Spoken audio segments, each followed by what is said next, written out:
الرحيم تبارك الذي بيده الملك وهو على كل شيء قدير الذي خلق الموت والحياة ليبلوكم أيكم أحسن عملا وهو العزيز الغفور الذي خلق 7 سماوات طباقا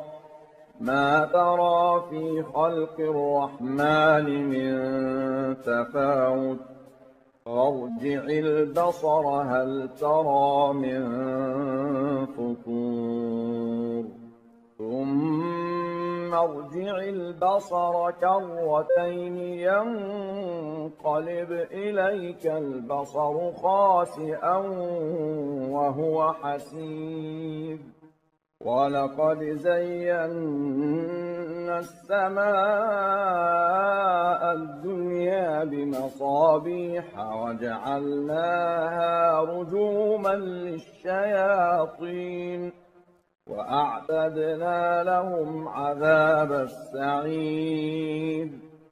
وللذين كفروا بربهم عذاب جهنم وبئس المصير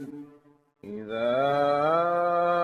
ألقوا فيها سمعوا لها شهيقا وهي تفور تكاد تميز من الغيظ كلما ألقي فيها فوج سألهم خزنتها ألم يأتكم نذير قالوا بلى قد جاءنا نذير فكذبنا وقلنا ما نزل الله من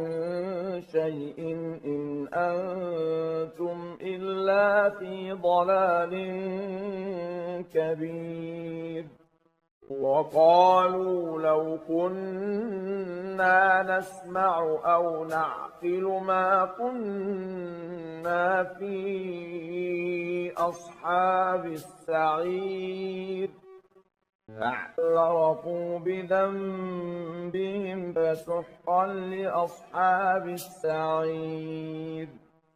إن الذين يخشون ربهم بالغيب لهم مغفرة وأجر كبير وأسروا قولكم أو اجهروا به إنه عليم بذات الصدور ألا يعلم من خلق وهو اللطيف الخبير هو الذي جعل لكم الأرض ذلولا فامشوا في مناكبها وكلوا من رزقه وإليه النشور أأمنتم من في السماء أن يخسف بكم الأرض فإذا هي تمور أم أمنتم من في السماء أن يرسل عليكم حاصبا فستعلمون كيف نذير ولقد كذب الذين من قبلهم فكيف كان نكير أولم يروا إلى الطير فوقهم صافات ويقبضن ما يمسكهن إلا الرحمن إنه بكل شيء بصير أَمَّنْ هَٰذَا الَّذِي هُوَ جُندٌ لَّكُمْ يَنصُرُكُم مِّن دُونِ الرَّحْمَٰنِ ۚ إِنِ الْكَافِرُونَ إِلَّا فِي غُرُورٍ أَمَّنْ هَٰذَا الَّذِي يَرْزُقُكُمْ إِنْ أَمْسَكَ رِزْقَهُ ۚ بَل لَّجُّوا فِي عُتُوٍّ وَنُفُورٍ أَفَمَن يَمْشِي مُكِبًّا عَلَىٰ وَجْهِهِ أَهْدَىٰ أَمَّن يَمْشِي سَوِيًّا عَلَىٰ صِرَاطٍ مُّسْتَقِيمٍ قُلْ هُوَ الَّذِي أَنشَأَكُمْ وَجَعَلَ لَكُمُ السَّمْعَ وَالْأَبْصَارَ وَالْأَفْئِدَةَ ۖ قَلِيلًا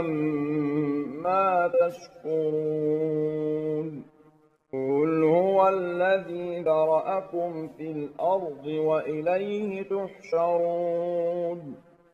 وَيَقُولُونَ مَتَىٰ هَٰذَا الْوَعْدُ إِن كُنتُمْ صَادِقِينَ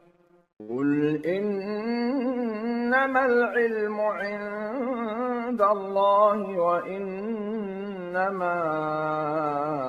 أَنَا نَذِيرٌ مُّبِينٌ فَلَمَّا رَأَوْهُ زُلْفَةً سِيئَتْ وُجُوهُ الَّذِينَ كَفَرُوا وَقِيلَ هَٰذَا الَّذِي كُنتُم بِهِ تَدَّعُونَ قُلْ أَرَأَيْتُمْ إِنْ أَهْلَكَنِيَ اللَّهُ وَمَن مَّعِيَ أَوْ رَحِمَنَا فَمَن يُجِيرُ الْكَافِرِينَ مِنْ عَذَابٍ أَلِيمٍ قُلْ هُوَ الرَّحْمَٰنُ آمَنَّا بِهِ وَعَلَيْهِ تَوَكَّلْنَا فَسَتَعْلَمُونَ مَنْ هُوَ فِي ضَلَالٍ مُّبِينٍ قُلْ أَرَأَيْتُمْ إِنْ أَصْبَحَ مَاؤُكُمْ غَوْرًا فَمَن يَأْتِيكُم بِمَاءٍ